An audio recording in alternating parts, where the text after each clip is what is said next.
আলহামদুলিল্লাহ। চলো। 2 নম্বর হাতের কর্ণ অবধি ধরতে করা। 3 নম্বর 4 ভাগের 1 ভাগ মাথা বসা করা।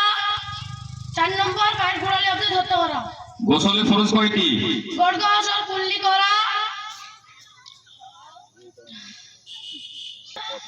একবার গোটা শরীরে ধরতে করা। বাইরে থেকে কেউ ক্লিপ দেবে না। চতুর্থ কলমা ওযু গোসলের ফরজ কয়টি ও কি কি? আসসালামু আলাইকুম। ওযুর ফরজ 4টি। চতুর্থ কলমা বলো।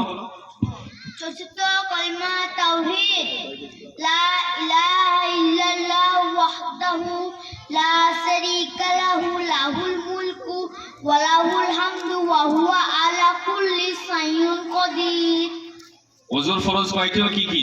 4টে। প্রথম কুল্লি করা, তারপর মুখমণ্ডল ধৌত করা, 3 নম্বর হাতের কোণ পর্যন্ত ধৌত করা, 4 ভাগের 1 ভাগ মাথা মোছাও করা, পায়ের গোড়ালি পর্যন্ত ধৌত করা। গোসলের ফরজ কয়টি? 3টে। কি কি? এই বাইরে থেকে ক্লিপ দিয়ে দিছে। নরম মাংস পর্যন্ত পানি পৌঁছানো, গোটা শরীরটাকে একবার ধৌত করে যাতে একবার চুল পরিমাণ শুকনো না থাকে। চলো। কলমে ইস্তেগফার, আস্তাগফিরুল্লাহ আল-আযীম।